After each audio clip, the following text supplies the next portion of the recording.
रामनगर में 8 से 10 जून तक होने वाले हिंदू महिला जनजागृति समागम को लेकर मध्य प्रदेश के उज्जैन से रामनगर पहुंची साध्वी वर्षा नागर का विभिन्न सामाजिक संस्थाओं द्वारा जोरदार स्वागत किया गया। आपको बता दें कि हिंदू महिला सशक्तिकरण और उन्हें मजबूत बनाने के लिए गुरुवार से शनिवार तक रामनगर के अग्रवाल सभा भवन में ये कार्यक्रम आयोजित किया जाएगा, जिसमें साध्वी वर्षा नागर द्वारा महिलाओं को अपने अधिकारों के प्रति जागरूक करने के साथ ही महिलाओं में आत्मनिर्भरता बढ़ाने को लेकर संबोधित किया जाएगा।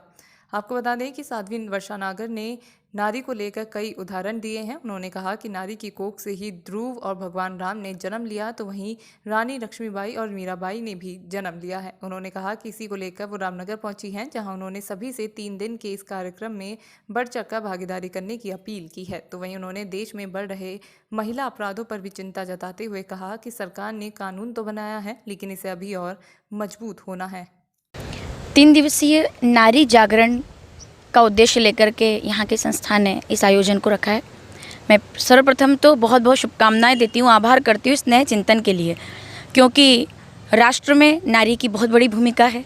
नारी ही एक बच्चे को प्रहलाद बनाती है, ध्रुव बनाती है।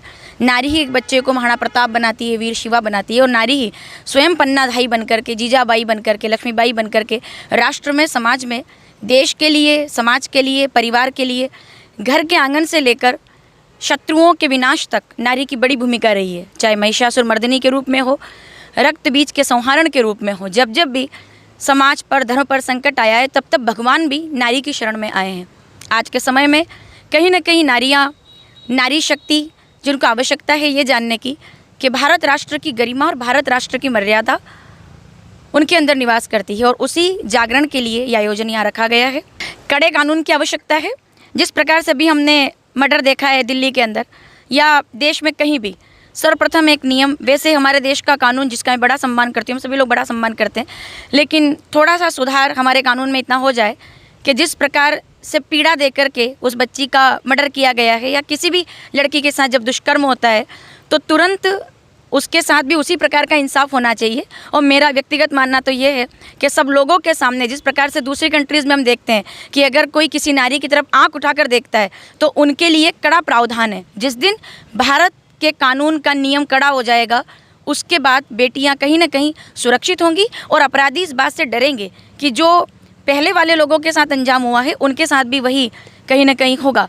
तो इसके लिए कड़े कानून की आवश्यकता है, जिसमें ना कोई दलील, ना कोई वकील, ना कोई केस, सीधे सीधे इंसाफ हो, और सीधे सीधे अगर वो दोषी पाया जाता है तो उसके साथ उसी प्रकार की बर्बरता होनी चाहिए जैसी उसने उस लड़की के साथ की है। मातरम वंदे मातरम, वंदे मातरम, जय श्री राम, जय श्री राम, जय वीर बजरंगे।